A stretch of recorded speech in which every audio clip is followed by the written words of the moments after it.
Hello दोस्तों, coffee with Khan में एक बार फिर से आप सभी लोगों का बहुत बहुत स्वागत है। दोस्तों, आज हमारे स्टूडियो में जो शख्सियत आई हुई हैं, मैं से उनके बारे में सिर्फ इतना बताऊंगा कि एमएसजी कॉलेज की एक बहुत ही बेहतरीन शख्सियतों में है, बेहतरीन टीचर्स में उनका शुमार होता है। लेकिन उनके बारे में मैं बहुत ज़्यादा कुछ बता नहीं पाऊँगा, क्योंकि उन्होंने कुछ इतने सारे कारनामे अंजाम दे रखे हैं कि जिनके बारे में मुझे भी बहुत सारा पता नहीं है।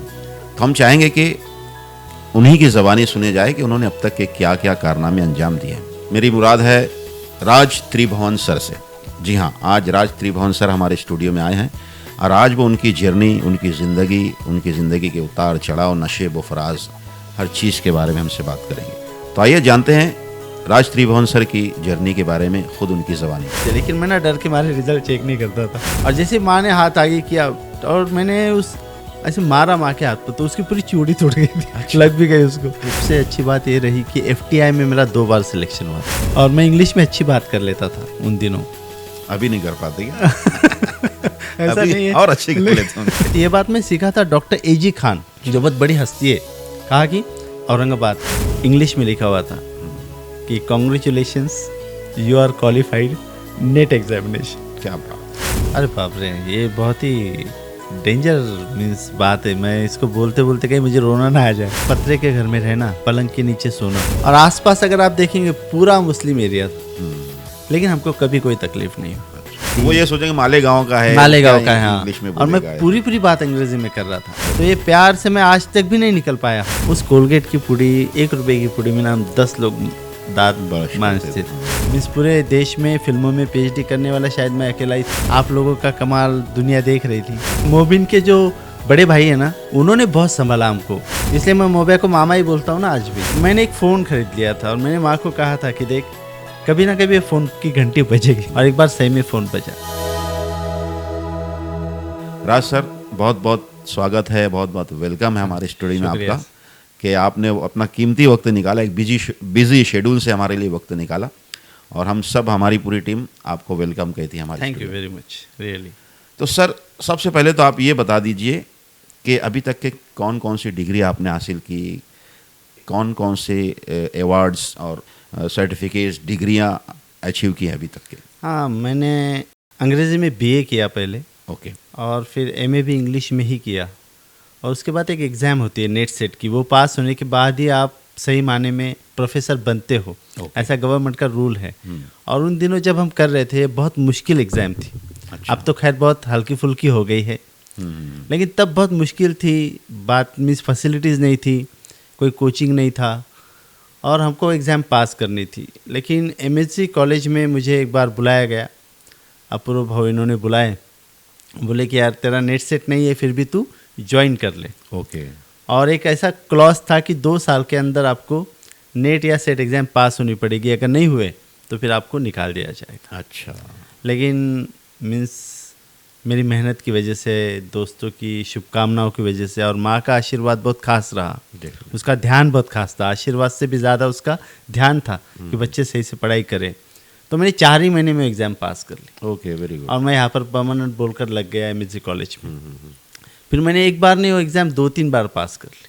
अच्छा। हाँ। क्या इसकी वजह की, उसकी ज़रूरत इसकी मुझे ऐसा लगा कि जो पहली बार पास हुआ, तो कहीं ऐसा तो नहीं कि हमने किसी तरीके से बस ऐसे ही पास कर लिया, तो दूसरी बार सही में मेरे ज्ञान को पूर्ण तरीके से मैं आजमा लेना चाहता था। ओके। कि बाय फ्लूक तो नहीं हुआ है, क्योंकि वो एग्ज़ाम बहुत मुश्किल थी। मीन्स उसका रिजल्ट लगता था 0.75।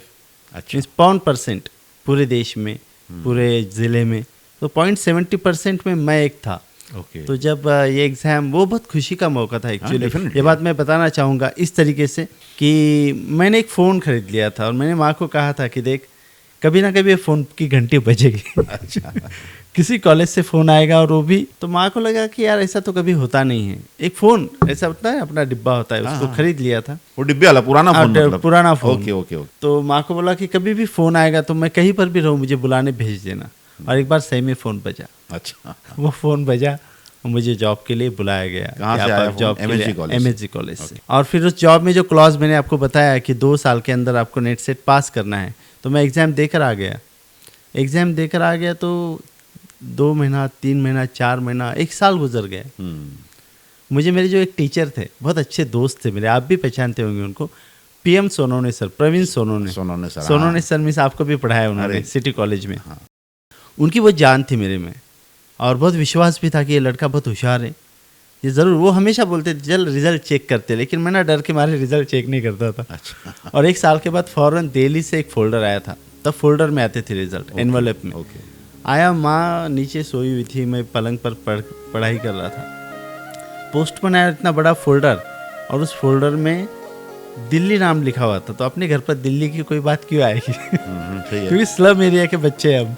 बिल्कुल। तो आई वॉज शॉक की। तो माँ बड़ी होशियार है मेरी, समझदार, मीन्स उसको समझता है कि कोई चीज़ अब ऐसे ही नहीं होती है, एक तरीका होता है। तो बोले देख दिल्ली से आए तो कुछ ना कुछ तो खास बात होगी बेटा, तो तू देख ले। तो मैंने फोल्डर जैसे ही खोला, सर्टिफिकेट निकाला, इंग्लिश में लिखा हुआ था कि congratulations, you are qualified NET examination. क्या बात। और जैसे ही मैंने माँ को ये पढ़ के बताया, उसको तो कुछ समझा नहीं।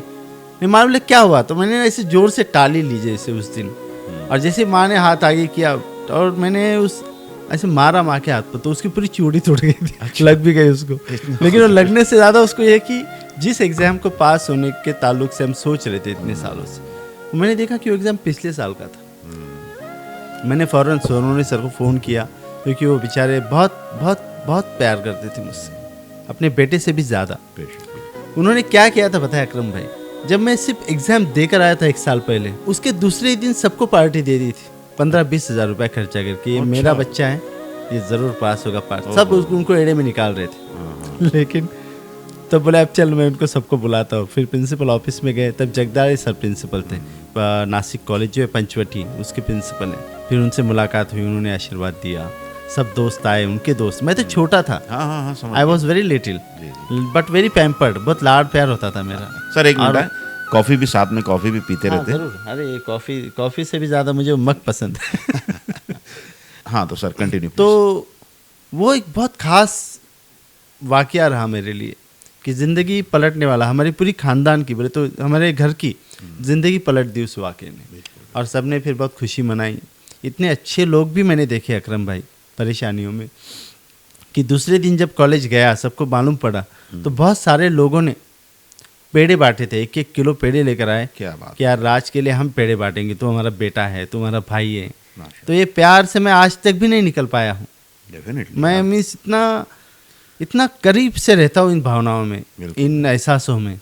मुझे अच्छा लगता है कि यार कुछ लोग साथ में रहते हैं तो आपकी परेशानियाँ भी छोटी हो जाती हैं। फिर उसके बाद मैंने लॉ कर लिया, और फिर लॉ होने के बाद नेट सेट होने के बाद PhD हो गया मेरा। अच्छा। 2018 में। यानी रही कहीं कसर जो है PhD में, हाँ PhD में पूरी कर दिया। और ख़ास बात है कि मैंने फिल्मों में PhD की थी। अच्छा। हाँ, मीन्स पूरे देश में फिल्मों में PhD करने वाला शायद मैं अकेला ही था उन दिनों। हाँ, फिल्मों के जरिए कैसे नॉवेल्स और ड्रामा क्लासरूम में पढ़ाए जाने चाहिए, बदलते वक्त को समझते हुए। क्योंकि बच्चे अब बड़ी बड़ी नॉवेल्स, 500 पेजेस की नॉवेल्स कहाँ पढ़ेंगे। सही। लेकिन अगर उसी नॉवेल पे बनी हुई कोई फिल्म देखते बच्चे, तो उनको मज़ा आ सकता है, मुझे ऐसा लगा।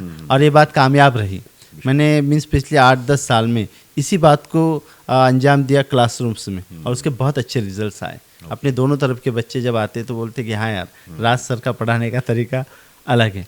और PhD होने के बाद फिर मैंने उन्हीं लोगों को PhD करने के लिए मेरे तरफ लिया, जो बोले तो सीधे साधे हैं, गरीब हैं, जिनको कोई सपोर्ट नहीं था। सपोर्ट नहीं है। तो मैं ऐसे ही लोगों को, ऐसे ही बच्चों को लिया जिनको कुछ खर्चा भी ना करना पड़े, जिनको मिन्नतें भी ना करना पड़े, जिनको मैं कभी ज़रूरतमंद ना समझूँ, वो खुद को ज़रूरतमंद ना समझे।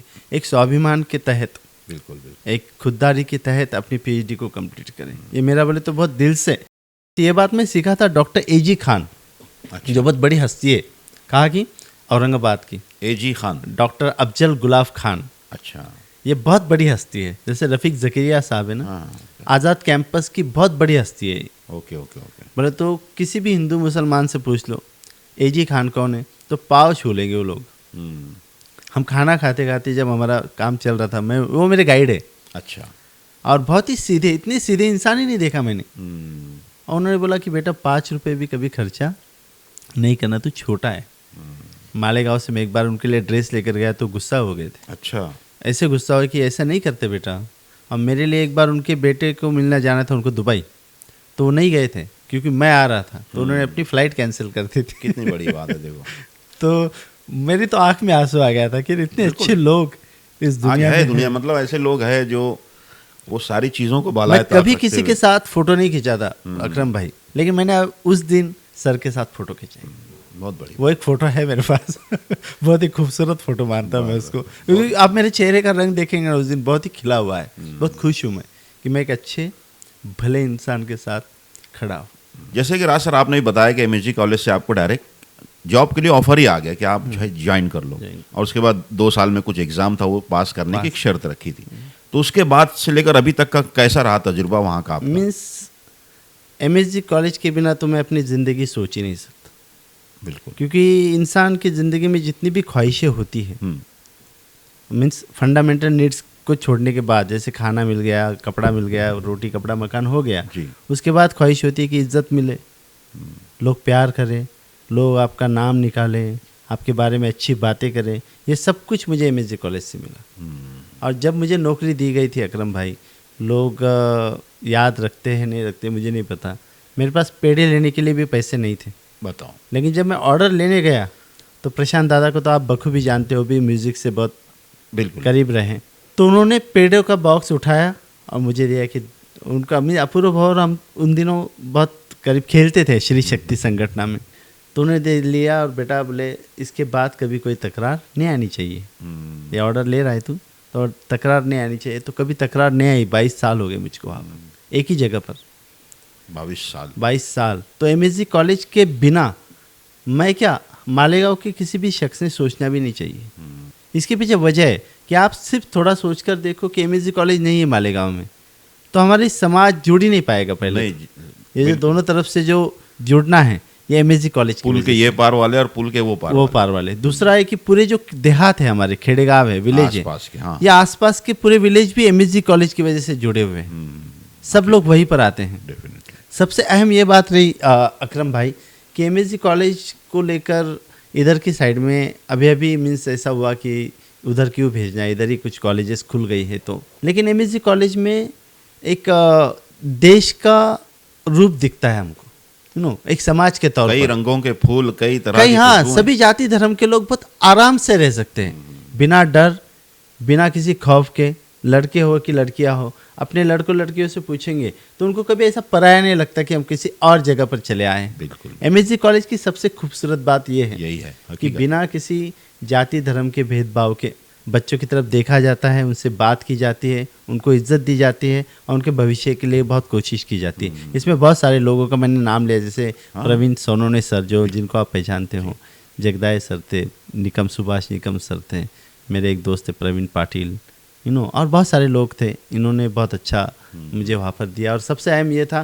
कि एज ए टीचर मैंने एमएसजी कॉलेज में 100% से कई गुना ज़्यादा दिया है, आज भी दे रहा हूँ। बिल्कुल। पढ़ाना बोले तो मेरा एक पागलपन है मेरे अंदर, जुनून है, पैशन। जुनून है, क्योंकि मुझे पता है कि 7:30 बजे जब मैं जा रहा हूँ तो सारी तकलीफ़ें, सारी निराशा दूर रख के मैं बच्चों को भविष्य के सपने दिखा रहा हूँ, अच्छी बातें सिखा रहा हूँ, मॉरल सिखा रहा हूँ, बेशक। लड़ने की ताकत सिखा रहा हूँ, संघर्ष से आगे बढ़ने की बात सिखा रहा हूँ। और बच्चे बाकायदा सुनते हैं। जो तकरार है ना कि आज के बच्चे सुनते नहीं, मेरा उल्टा है, मुझे लगता है कि आजकल के बच्चे ज़्यादा सुनते हैं। और बात करने वाला आदमी सही है, बहुत आराम से ये बच्चे एक अच्छा समाज की तरफ जा सकते हैं। ये हमारे ऊपर है कि हम कैसी बातें कर रहे हैं और कौन सी बातें कर रहे हैं। कभी कोई शिकायत इन्हें सुनने में भी नहीं आती, उधर सुनने से भी नहीं कुछ आती, ऐसा मैटर आता भी नहीं कभी, और क्या ऐसा कुछ एडमिनिस्ट्रेशन हुआ। में तो हम सब लोग हैं, बिल्कुल हकीकत। तो हम ऐसा कभी होने भी नहीं होने देंगे। भी नहीं देंगे। नहीं, बहुत अच्छी मालूमात दी सर आपने। देखो एमएसजी कॉलेज का आज बहुत बड़ा योगदान है हमारे शहर के बच्चों के अंदर एक एजुकेशन को बढ़ावा देने का या सेकुलर सोच रखने का, ये सब हाँ, जज्बा सेकुलर बच्चों में सोच, 100% पैदा होता सेकुलर है। सोच सबसे अहम चीज़ है हाँ, आज की और तारीख आज में। देखो जैसे मुस्लिम लड़कियां भी उस तरफ पढ़ने के लिए जाती बहुत हैं आराम से, और मुस्लिम बच्चे भी उस तरफ पढ़ने के लिए जाते हैं। वो बच्चे इधर आते हैं कुछ खाने पीने के लिए, घूमने फिरने के लिए इधर आते हैं। उनके दोस्त लोग आते ये हैं। एक जो मेल जोल है, यही चीज़ है, असली रूह है, असली आत्मा है देखा जाए तो हमारे देश की। ये सही ऐसा बात। हर जगह होना चाहिए। और सबसे अच्छी बात ये रही कि एफटीआई में मेरा 2 बार सिलेक्शन हुआ था। अच्छा। एफटीआई में तो आपको पता है कि पूरे देश में से सिर्फ 12 लोगों का सिलेक्शन होता है, वो भी 2 साल में। देश क्या दुनिया से एप्लीकेशंस आती हैं और सिर्फ 12 लोगों का सिलेक्शन होता है, जिसमें राजकुमार हिरानी जो थे, इनका भी सिलेक्शन एडिटर बोल के हुआ नहीं था, हाँ हाँ हाँ हाँ। वो रिजेक्ट हो गए थे। उन दिनों मेरा सिलेक्शन हो गया था और इंटरव्यू लेने के लिए सुभाष गई थे, जया बच्चन थी। FTI बोले तो film and television institute of India, ये बड़ा इंस्टीट्यूट माना जाता है। तो ये बात हुई, मैं मेरे दोस्त थे राजू, आप पहचानते उनको, वो एक छोटा सा लड़का, छोटा सा हाइट में छोटा था ना, मेरे साथ रहता था। अच्छा। उसको और रोहन को लेकर गया था उसको। उनको मैं दिखाना चाहता था कि देखो मीन्स कहाँ से कहाँ पहुँच रहे हैं हम। और मेरा 2 बार अमेरिका सिलेक्शन हुआ था एज अ टीचर। अच्छा। 2002 में जब मैं JAT में काम कर रहा था। ओके। और कामले मैडम थे प्रिंसिपल, और जो फ्लेक्स के जो ट्रेनर है ना इरफान, इनको पता है ये सारी बातें। अच्छा। और मेरा जो वीज़ा था वो किया था SP कुंभारे साहब थे तब, अपने IPS। Okay okay. तो उन्होंने वीज़ा कराए, सब कराए, लेकिन मालेगांव में छूटने की वजह माँ बाप रहे। मुझे लगा कि मैं चला जाऊंगा तो शायद ये सही से रहेंगे नहीं। 4 भाई हैं हम, आप तो पहचानते हो सबको। बिल्कुल सही है। लेकिन फिर भी उनमें जान फंसी थी, तो फिर मैं नहीं निकल पाया। फिर ये FTI में जब गए तो वहाँ पर क्या हुआ था? FTI में जब गया तो हमको तो पहले एंट्री नहीं दे रहे थे। अच्छा। और मेरा जो आइडेंटिटी कार्ड है एडमिशन के वक्त का, वो अंदर रह गया था गाड़ी के अंदर। तो फिर भागते, वो गाड़ी बाहर लगानी पड़ती थी। ओके। बहुत बाहर। तो फिर आधे घंटे तक हुज्जत की हमने, नहीं आइडेंटिटी कार्ड ही लाओ। आइडेंटिटी कार्ड जब लाए तब FTI में जाने के बाद, ये बहुत अच्छी बात है, आपके ताल्लुक से है ये बात, कि FTI में जाने के बाद मुझे पूछा गया कि यार मालेगांव से हो? तो मालेगांव में तो फिल्में भी बनती है। अच्छा। तो एकदम मेरे दिल के करीब का सवाल पूछ लिया। तो फिर मैंने बताया कि हाँ फिल्में बनती हैं। तब मैं भी एक फिल्म बना रहा था, मालेगांव का हीरो। ये कब की बात है सर? ये 2018-19 की बात। ओके। एक बार 2013 में हुआ, एक बार 2018 में हुआ। ओके। मालेगांव का शोले बन चुकी थी। आप लोगों का कमाल दुनिया देख रही थी। सुपरमैन तक भी पहुंच गए थे हम, नासिर भाई, आप सभी लोगों को मैंने देखा। तो मैंने उसकी बात बहुत डिटेल में बताई, क्योंकि मैं शूटिंग के दौरान रहा करता था। हाँ सही है। कीटू के साथ मेरा बहुत ज्यादा उठना बैठना दोस्त थे सब था। तो। मतिया लेकर आता था मुझको, तो मैं पूरा वाकया उनको बताया कि हम क्या क्या करते हैं, किन परेशानी से जूझते, कि चाय रहती तो टोस्ट नहीं रहता। तो शौक हो गए थे कि यार ऐसे भी फिल्में बनाने वाले लोग है, इतना पैशन रखने वाले लोग हैं। तो FTI में जब मैं इंटरव्यू के लिए बैठा तो पूरा पैनल ऐसे बैठे हुआ था। ये बहुत खास बात है। और मैं इंग्लिश में अच्छी बात कर लेता था उन दिनों। अभी नहीं कर पाते क्या? ऐसा अभी नहीं है, और अच्छे कर लेते होंगे। लेकिन उन दिनों बोले तो इंग्लिश में बात करना उनके साथ, वो पूरे पुणे के, बम्बई, दिल्ली, वो ये सोचेंगे मालेगांव का है, मालेगांव का है, हाँ। इंग्लिश में और मैं बोलेगा। पूरी बात अंग्रेजी में कर रहा था डेलिबरेटली, कि यार ये सुन के इनको मेरा एडमिशन, और मेरा एडमिशन फौरन ही हो गया था। अच्छा। लेकिन फिर मैं नहीं गया। तो खैर मुझे कोई अफसोस नहीं। क्यों नहीं गए, क्या वजह से? मैं इसलिए नहीं गया कि माँ को बहुत डर लगा रहता था। अच्छा। यहाँ भी मतलब कहीं ना कहीं माँ बोल रही थी कि यार तू छोटा मोटा जॉब कर ले और खत्म कर गई, यहीं रहे, मेरे पास ही मेरे पास ही रहे। और कॉलेज भी, तब तक मैं कॉलेज में भी एक अच्छा नाम इस्टेब्लिश हो गया था मेरा। राज सर। तो उस बात में मैं भी बच्चों में खो गया था कि यार इतने सारे बच्चे छोड़कर जाना। देखो हमारे मालेगांव की प्रॉब्लम ये है कि हम छोड़कर जाना पसंद नहीं करते। जो कुछ करेंगे, दुनिया यहाँ पर लेकर आ गए आप लोग। सही बात है। तो सर अभी फिलहाल कहाँ पे मसरूफ़ हो आप, कहाँ पे अपनी खिदमत अंजाम दे रहे हैं आप? हाँ, अभी फ़िलहाल मेरी 2 किताबें बनकर आ गई हैं। ओके। एक किताब है वेटिंग फॉर अ वीज़ा, जो डॉक्टर बाबा साहब अम्बेडकर ने उनके खुद के बारे में लिखी थी। अच्छा। उनके बहुत बुरे अनुभव जो उनको मिले उसके बारे में। वो किताब कोलंबिया यूनिवर्सिटी में पढ़ाई जाती है। अच्छा। टेक्स्ट बुक के तौर पर। तो उस पर कुछ लिख रहे हैं US में। तो उसको मैंने ट्रांसलेट किया हिंदी में, मराठी में। ओके। और एक इंग्लिश कविताओं की किताब है विटेड सेपल्चर्स नाम की। उसका मतलब है कि जो बाहर से बहुत खूबसूरत दिखने वाली चीज़ें अंदर से उतनी ही खराब खोखली होती हैं। तो ये दोनों किताबें बहुत अच्छी तरीके से बनकर आ गई हैं। इंशाअल्लाह बहुत जल्द मीन्स हम बैठेंगे तो उसका कोई पब्लिश कर लेंगे उसको। जैसे अभी आपने बताया सब, इतने सब चीज़ें आपने अचीव की अभी तक लाइफ में, इतना कुछ हासिल किया, और बहुत जाहिर है उसके पीछे बहुत शदीद शिद्दत वाली मेहनत भी रही होगी, बहुत हार्ड स्ट्रगल भी रहा होगा आपका। तो अब मुझे शुरू के हालात बताइए सर, जब आप बचपन में आपने होश संभाला तो अपने आसपास कैसा माहौल पाया आपने? अरे बाप रे, ये बहुत ही डेंजर मीन्स बात है। मैं इसको बोलते बोलते कहीं मुझे रोना ना आ जाए। ये बुनियाद है, यानी जिस बुनियाद से इंसान उठ के एक अलग मकाम तक पहुंचता है, तो उसके लिए वो लोगों को जानना भी ज़रूरी है कि इतना आसान नहीं है कामयाबी को हासिल करना। आपने सिद्धार्थ नगर का नाम सुना? जी। मेयर मलिक के घर के पास में ही है, सामने ही है। बिल्कुल। हम वहाँ पर रहते थे पहले। और वो झोपड़ा ही था 10 बाय 10 का, उसमें 6 लोग रहते थे। और पिताजी को तो नौकरी पहले थी नहीं, फिर माँ ने जैसे तैसे कोशिश करके अच्छा। नौकरी का अंजाम म्यूनसिपल कॉरपोरेशन में हो गया, लेकिन तब पगार भी तो क्या इतनी छोटी सी थी। तो पतरे के घर में रहना और पलंग के नीचे सोना, और उसमें मीन्स कुछ नहीं रहता था। तो हम 3 भाई जो है, हम मुकेश छोड़ के, मुकेश के तो आप जानते हो, मुकेश थोड़ा लाडला था। हाँ हाँ, और वो बहुत ब्यूटीफुल भी था, क्यूट था। सही बात। तो हमने बहुत सारे काम किया अकरम भाई, जैसे भाई लोगों ने अयूबी में काम किया, अयूबी और आलिशान में काम किया बहुत साल। मैंने तो गवंडी काम भी किया, जो घर बनाने का भिखारी काम होता है ना, वो भी किया। पेंटिंग का काम 4-5 साल किया। फिर उसके बाद ये लूम वूम में चला जाता था, कभी बर्तन धोने होटल में चले जाते थे। तो कुछ था ही नहीं, लेकिन माँ को आशा बहुत ज़्यादा थी, माँ बहुत मजबूत थी, और शिक्षा में उसका बड़ा विश्वास था कि हमको कुछ भी करना पड़े लेकिन शिक्षा हासिल करनी ही है। उसका एकदम बोले तो पक्का रहता था, क्योंकि उनके जो पिताजी थे ना, वो जाने माने हस्ती रहे मालेगांव के। अच्छा। जो मराठी, हिंदी, इंग्लिश, उर्दू, अरबी, फारसी सब जानते थे। ओहो। बोले तो पेंटर अप्पा बोलते थे। इधर तो उनका बहुत ही ज़्यादा था, पेंटर अप्पा के नाम पेंटर अप्पा के नाम से। पेंटर थे क्या एक्चुअली? नहीं, वो पेंटिंग भी करते थे, आर्टिस्ट भी थे। अच्छा। और सोशल वर्कर बहुत बड़े थे वो। सब डरते थे उनसे, इतने बड़े सोशल वर्कर। बहुत बार हमारी गली में अगर दंगे की कोई स्थिति आ जाती थी, अच्छा, तो बीच बचाव करने वाले वही रहते थे। और फिर बाद में उन्होंने पूरा घर बार भी छोड़ दिया।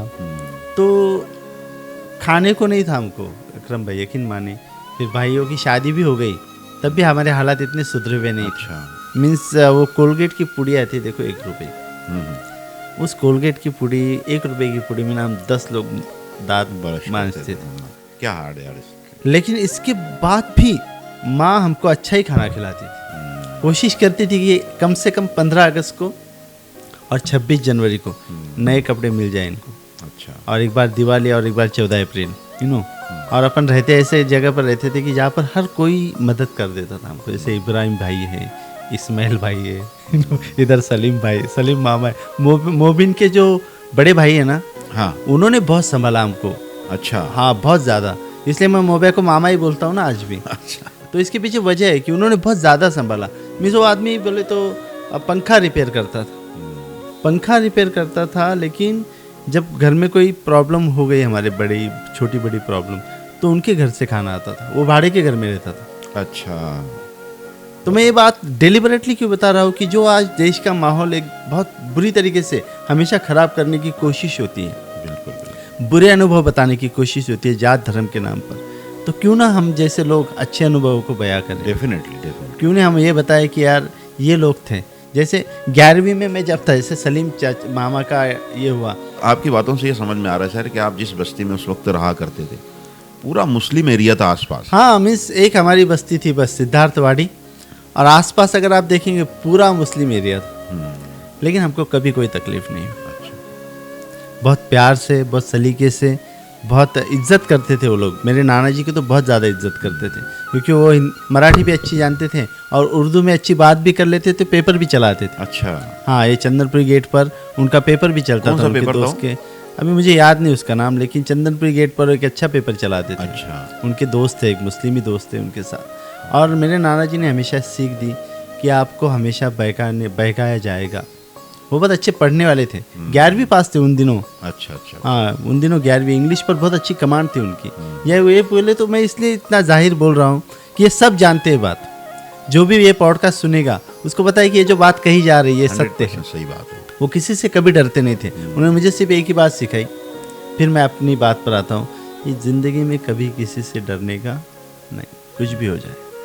तो हम जिस बस्ती में रहते थे सिद्धार्थवाड़ी में, उधर आसपास पूरा मुस्लिम एरिया था, और यकीन माने हमारे बहुत अच्छे ताल्लुकात रहे उनके साथ। हमें मदद ही की उन्होंने, ऐसा आप बोल सकते हो। हम बहुत गरीब थे, वो भी गरीब ही थे, लेकिन एक अपनापन जिसे कहते हैं ना, पड़ोसी का हक निभा रहे थे वो। पड़ोसी का हक, और उन्होंने ज़िंदगी भर निभाया। ऐसे नहीं कि चलो हम वहाँ से फिर कैंप में सेटल हो गए, उसके बाद भी वो हमेशा आते रहे, मिलते रहे। जैसे इलियास भाई है, जैसे सलमा बानो है, वो आते थे घर पर बाकायदा। कोई भी प्रोग्राम फंक्शन होता था तो उस फंक्शन में भी वो लोग आकर चल जाते थे, रुकते थे घर पर बाकायदा। तो ये बात बहुत खास है हमारे देश की, हमारे गांव की, खास करके कि हम हमेशा बहुत प्यार से रहे हैं। आप भी तो कितनी बार उधर आते रहते हो, बिल्कुल उस साइड में, और कितनी इज्जत मिलती है आपको, कितना मानते हैं लोग। तो ये बहुत ज़रूरी था कि सिद्धार्थवाड़ी से निकले पंचशील नगर में गए। तो सिद्धार्थवाड़ी में कितने साल रहे होंगे सर आप कितने लोग? सिद्धार्थवाड़ी में हम फिर भी 30-40 साल रहे। यानी आप बड़े हो गए थे उसके जब वहाँ से? नहीं, मैं तीसरी में ही था। अच्छा। तो घर के सारे लोग इधर चले गए, लेकिन मेरा मन ही नहीं लग रहा था, तो मैं इधर ही रह गया नानी के पास। अच्छा। तो बोला मैं नहीं छोड़ूंगा सिद्धार्थवाड़ी। मुझे अच्छा लगता था, कैंप मुझे थोड़ा बकास लगता था, उदास लगता था, उधर इतना भीड़ भाड़ नहीं भीड़ भाड़ नहीं, और इसकी आदत पड़ गई। लेकिन मैं तीसरी चौथी पाँचवीं तक रहा, नहीं पाँचवीं में मैं फिर फेल हो गया पहले एग्ज़ाम, टर्म एंड एग्ज़ाम।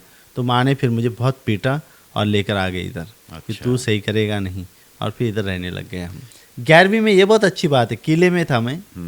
ये बात बोले तो बच्चों तक तो खास करके पहुंचनी चाहिए कि मैं 10वीं में 3 बार अंग्रेजी में फेल हो गया था। अच्छा, 10वीं में 3 बार फेल हो गया इंग्लिश में? 3 बार फेल हो गया था। अच्छा। 10वीं में 3 बार फेल होने के बाद पूरी दुनिया ने मेरे अंदर का विश्वास खो दिया था। बड़े भाई लोग, नातेवाई और दोस्त चिढ़ाने आते थे, इसका कुछ नहीं हो सकता, लेकिन माँ को ना लगता था ये करेगा कुछ। तो उस वक्त तो एज क्या रही होगी आपकी? मेरी एज थी 8-9 साल का था मैं से, लेकिन मुझे सब याद है। हाँ। मीन्स वो तीसरी में था तो क़यामत से क़यामत तक रिलीज हुई थी। अच्छा। नाम रिलीज हुई थी। तो वहाँ से इधर जब आए हम, तो इधर के हालात, और मीन्स बहुत देर लग गई हालात सुधारते। तो पिताजी उस वक्त तो कुछ नहीं करते थे या नहीं, क्या? पिताजी म्यूनसिपल कॉरपोरेशन में थे, लेकिन घर की पूरी जो बागडोर है हमको संभालने की, हमारी तरफ ध्यान देने की, हमारी पढ़ाई लिखाई और सब कुछ, ये सब कुछ माँ के हाथ में ही था। और पिताजी बेचारे जाते थे, अपना काम कर लिया, काम से थक कर आ गए, तो उनको इतना ज़्यादा, वो बहुत सीधे सिंपल रहे। अच्छा। सादे सिंपल रहे, ऐसे बहुत ज़्यादा मीन्स इंटरेस्ट लेकर कोई बातें उन्होंने कभी की नहीं। उनको लगता था कि मेरी बीवी है, वाइफ है, वो संभाल लेगी, तो उसके भरोसे पे हमको चारों को छोड़ दिया। Okay okay. मैं 10th में फेल हो गया ना, ये सबसे बुरा था मेरे लिए, क्योंकि तब मैंने डॉक्टर लोढ़ा है कैंप में, रचना हॉस्पिटल के मालिक, वो हमारे घर पर कभी कभी आते थे, तो मैं उनके पास गया और मैंने झूठ बोला कि यार माँ बहुत पीटती थी मुझको, मैं बहुत आगाऊ था मैं। आप यकीन माने, जो काम करने में लोगों को, बुरे काम करने में लोगों को ज़िंदगी लग जाती है ना, मैंने 10वीं के पहले ही कर लिए थे। अच्छा। अच्छे बुरे सारे काम। तो मैंने इतनी दवा की, नींद की गोली ले लिया था उनसे, झूठ बोलकर। माँ की तबीयत सही नहीं रहती थी कि हमको कश्मीर जाना है, तब मुझे पता भी नहीं था ऐसा कश्मीर विश्मीर कुछ होता है। अच्छा। लेकिन मैंने बोला कि हमको कश्मीर जाना है और आप मुझे दवा दे दो, तो उन्होंने दे दिया, बेचारे 14-15 गोली दे दिया, और वो पूरी गोली मैंने खा लिया। आदमी से मर जाता हो तो ये सही रहेगा ऐसा बोलकर पूरी गोली खा लिया, और रात को 2 बजे मुझे बहुत तकलीफ़ होना शुरू हो गया, तो बहुत सलाइन लगाई मुझको। तो मेरे नाना जी पहली बार रोए थे। गोली खाने की वजह क्या थी? नींद की गोली? मैं रिजल्ट था, मतलब यानी फेल हो 10वीं फेल हो जाऊंगा मैं फिर से, तो फेल हो गया। हाँ। तो अब क्या करूँ? तो घर वालों को, बच्चे ब्लैकमेल करते हैं ना, हाँ। तो मैंने ब्लैकमेल नहीं किया था, मैं सही में मर जाना चाहता था कि मर जाओ तो अच्छा होगा, और मैंने गोली खा ली। फिर माँ ने भी बोला कि अरे ऐसा मत कर। दूसरे दिन थोड़ा ठीक हुआ, सब पूरी गली आ जाती थी अपने तरफ, तो माहौल बनने में कोई, तो मालूम पड़ा तो पूरी गली, और उस पूरी गली के सामने पहली बार मेरे नाना जी रोए थे। वो बहुत डैशिंग थे, वो बहुत स्ट्रांग थे, मगर कहीं ना कहीं लेकिन पहली बार टूट गए कि यार मुझ में बहुत जान थी उनकी। तो उन्होंने बोला कि यार ऐसा नहीं करते, जो होगा वो देखा जाएगा। और फिर चौथी दफ़ा जब मैंने एग्ज़ाम दिया तो मैं पास हो गया उसमें। और फिर आप यकीन माने 11वीं में मैं टॉपर था, और 12वीं में मालेगांव में टॉपर था। अच्छा। और उसके बाद मैं कंटिन्यू टॉपर रहा हूँ। ओके। तो ये बहुत खास टाइम था मेरा कि 10वीं में फेल होना और फिर पूरी जान पढ़ाई में लगा देना।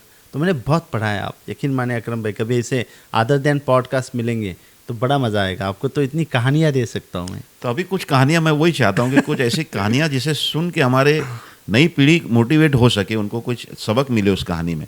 मुझे ऐसा हमेशा, मैं बहुत ज़्यादा याद कर लेता हूँ उन दिनों को कि मेरे भाइयों को, मुझे काम को जाना पड़ता था। अच्छा। और बहुत कम पैसे मिलते थे, 2 रुपया, 4 रुपया, 8 रुपया। आज तो खैर इतना है ना अकरम भाई, आपको बता भी नहीं पाएंगे हम। सही बात है, बिल्कुल। लेकिन हम बहुत डाउन टू अर्थ हैं, गली में रहते हैं आज भी।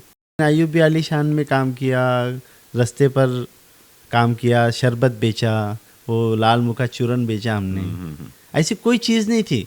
गवंडी काम किया, पेंटिंग काम किया। सबसे बुरी बात ये थी कि मेरी जो मौसी थी वो बहुत होशियार थी, MSc वगैरह हुआ था उनका। अच्छा अच्छा।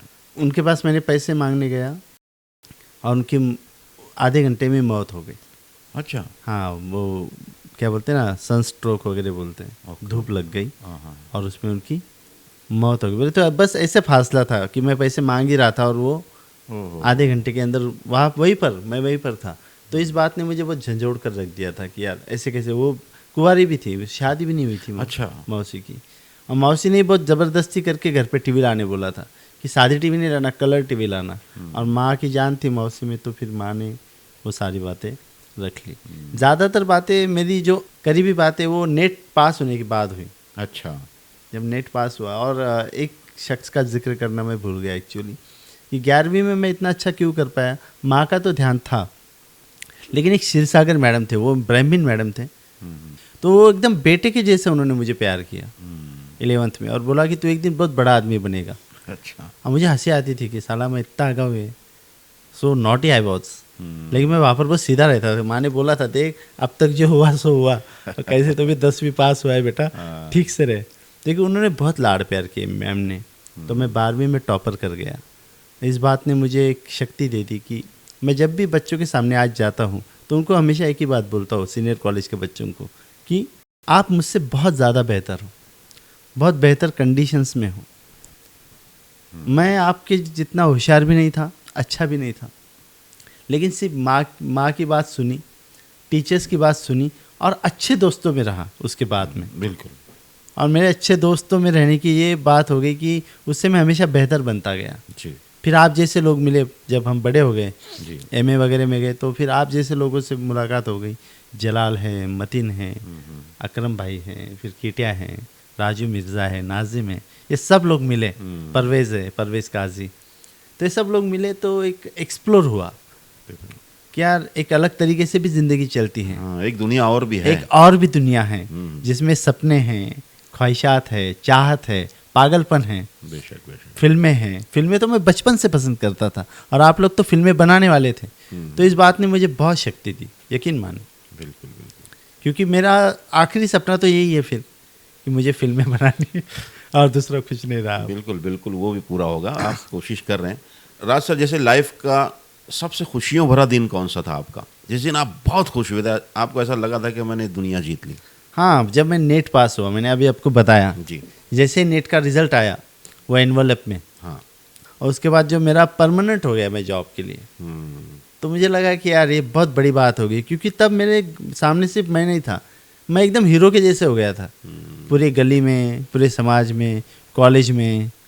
और मुझे पता था कि ये बात होने की वजह से अब मैं अपने घर को बहुत ताकत से संभाल सकता हूँ। तो आज ये हालत है कि एक बच्चा हमारा ऑस्ट्रेलिया में है। अच्छा। तो करोड़ों रुपए का पैकेज मिला है। वो क्या कर रहा है वहाँ पर? वो वहाँ पर MS कर चुका है, आर्टिफिशियल इंटेलिजेंस और साइबर सिक्योरिटी में।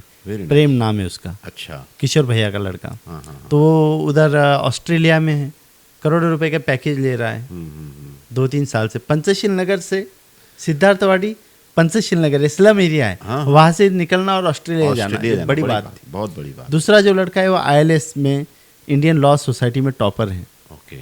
और वो लंदन के लिए जा रहा है अभी आने वाले 2026 में। अच्छा। बैरिस्ट्री करने के लिए, और IAS भी कर रहा है। जो छोटी बच्ची है लुम्बिनी, मुकेश की बेटी, वो भी IAS कर रही है। अच्छा। वो बहुत होशियार है, 12-14 घंटा पढ़ाई करती है। बड़े भैया का एक लड़का है, वो उसको प्रोफेसर बना दिया है, वो लरा काबरा में प्रोफेसरशिप कर रहा है। तो ये सब कुछ होने की वजह ये थी कि माँ ने बहुत ध्यान दिया, नाना जी ने बहुत ध्यान दिया। आपने शादी की कि नहीं, ये बताइए? हाँ, मेरी शादी हो गई। मेरी शादी मेरी दोस्त के साथ ही हुई एक्चुअली। ओके। जो बच्चे वगैरह? हाँ, बच्चा भी है मेरा। अभी छोटे हैं? अभी 4th-5वीं में ही वो। Okay okay. लेकिन अच्छा है वो, मीन्स हमारे लाइन का है वो। वो आपसे 10 कदम आगे रहेगा। आगे रहेगा। तो मिसेस भी मेरी प्रोफेसर ही है, MSG कॉलेज में ही पढ़ाते हैं वो। अच्छा अच्छा अच्छा। हाँ, माधुरी नाम है उनका। और छोटी भाभी मेरी प्रिंसिपल है। बहुत बड़ी बात है सर। देखो, एक स्लम एरिया से उठ के फिर एक अलग ज़िंदगी और इतनी मेहनत मुशक्क़त करके इस पोजीशन पे आना, ये मामूली बात नहीं है, ये बहुत बड़ी बात है, बहुत बड़ा अचीवमेंट है। जिसको बोलते हैं ना कि अगर तुम किसी चीज़ को पाने के लिए शिद्दत से कोशिश करो तो पूरी कायनात उसे मिलाने में लग जाती है। ये डायलॉग लिया गया था अल्केमिस्ट से। हाँ, जो कॉलो पॉलो की जो किताब है अंग्रेजी अच्छा, किताब, उसमें से था वो। अल्केमिस्ट, जो दुनिया में बहुत ज़्यादा बेची और पढ़ी जाती है। ओके, वो तो उसका रिकॉर्ड है, उससे ज़्यादा किताबी कोई पढ़ी नहीं गई। अल्केमिस्ट, उसका डायलॉग एज इट इज यहाँ पर ट्रांसलेट किया गया।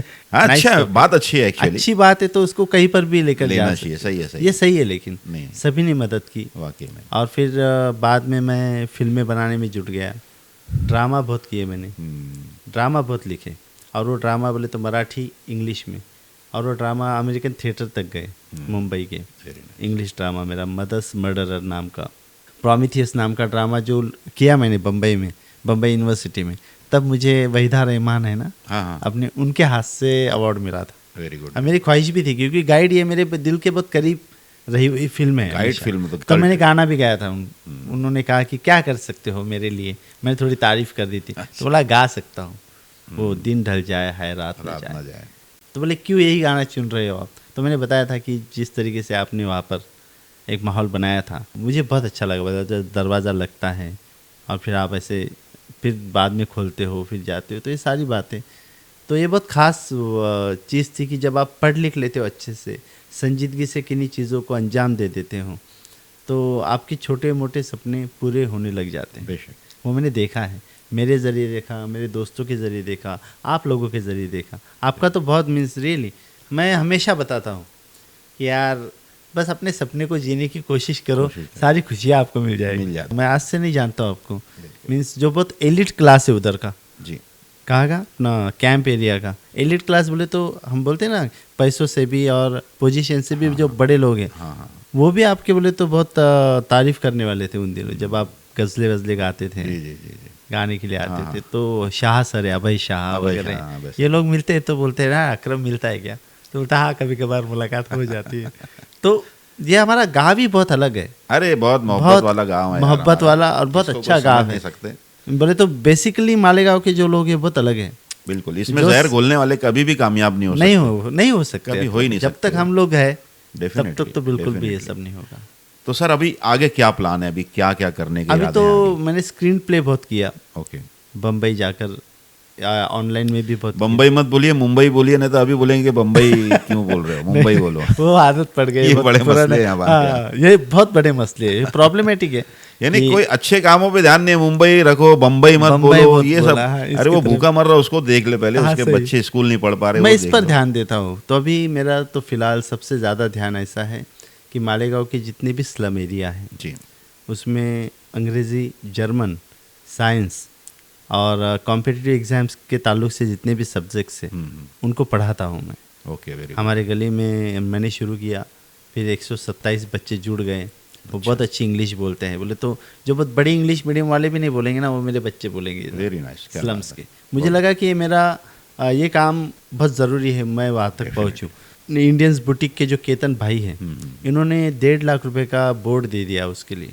अच्छा, इंटरेक्टिव बोर्ड बच्चों को पढ़ाने, और खुद होकर आए, डिजिटल बोर्ड जो डिजिटल बोर्ड खुद होकर आए और खुद दिया, मैं मांगने नहीं गया उनके पास। क्या बात है, बहुत। और फिर आप जैसे जो दोस्त थे, 10-20 दोस्तों ने मिलकर 1 लाख रुपए की चेयर लाकर रख दी। वो भी कौन सी चेयर, जो इंजीनियरिंग के बच्चे जिस पर बैठते हैं ना, अच्छा, वो चेयर्स लाकर दे दी।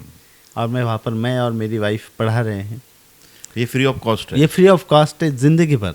और उसके बावजूद बच्चों को कहीं पर भी यहाँ से फॉरेन तक जाने के लिए कुछ भी लगेगा तो वो मैं मुहैया करा दूंगा मेरी तरफ से। क्या बात, ऐसा मैंने उनको वादा किया है। अब सिर्फ पढ़ना है आपको बस। और इसमें सभी मीडियम के बच्चे, मराठी वाले हैं, उर्दू वाले हैं, इंग्लिश वाले हैं, सेमी इंग्लिश वाले हैं, गरीब है, अमीर है, ये कोई मामला नहीं, सब बच्चे आते हैं। बस जिसको शौक है आओ हमारे पास। हाँ, पढ़ो, लेकिन ताकत से पढ़ना पड़ेगा। तो ये मुझे शौक ही लग गया है ये बात का, यार जिस समाज से, जिस गांव से हम आते हैं उसके लिए हमने कुछ करना चाहिए। बिल्कुल बिल्कुल। तो सर ये बहुत अच्छी इंटरेस्टिंग स्टोरी है सर आपकी, यकीन मानो बहुत बढ़िया। और मैं जहाँ तक समझा आपकी कहानी में सबसे बड़ा रोल, सबसे बड़ा हाथ, सबसे बड़ा योगदान माँ का है। माँ का है, सही है। यानी माँ ने किसी भी हाल में, किसी भी सिचुएशन में अपने बच्चों को दूर नहीं किया और उनके हौसले को टूटने नहीं दिया। ये सबसे बड़ी बात है। और दूसरी खास बात है कि बच्चों ने भी उनके भरम को कायम रखा। हाँ, सही। उनके विश्वास को कायम रखा, उसको टूटने नहीं दिया। ये सबसे बड़ी बात है सर। और आपने इतनी ज़मीन से उठ के एक आसमान तक पहुंचना मामूली बात नहीं है सर। और ये सभी मेरे देखने वाले दोस्तों के लिए, दर्शकों के लिए एक बहुत बड़ी सीख है राज सर की ज़िंदगी की कहानी में कि देखो उन्होंने किस तरह से एक स्लम एरिया से होते हुए आज उनके बच्चे ऑस्ट्रेलिया में इतनी बड़ी बड़ी पोस्ट पर, पूरा फैमिली, पूरा परिवार, पूरा ख़ानदान जो है वेल एजुकेटेड फैमिली बन गई है। और एक बंदे की वजह से जिसने मेहनत करते हुए अपना मकाम बनाया, वो उसके बाद सब कुछ सही होता गया। तो मुझे उम्मीद है दोस्तों कि राज सर की कहानी में आप लोगों को सीखने के लिए बहुत कुछ मिला होगा और ऐसी बातें आपको पता चली होगी कि जिससे ज़िंदगी में कामयाब होने में आसानी हो। तो दोस्तों मुझे उम्मीद है कि ये वीडियो आप लोगों को ज़रूर पसंद आई होगी और इस वीडियो को जितना से ज़्यादा हो सके शेयर कीजिए और हमारे चैनल अकरम खान ऑफिशियल को सब्सक्राइब भी कीजिए। अगली वीडियो में फिर मिलते हैं किसी और शख्सियत के साथ। तब तक के लिए अपने भाई अकरम खान को इजाज़त दीजिए। अल्लाह हाफिज़, फिर मिलते हैं वापस।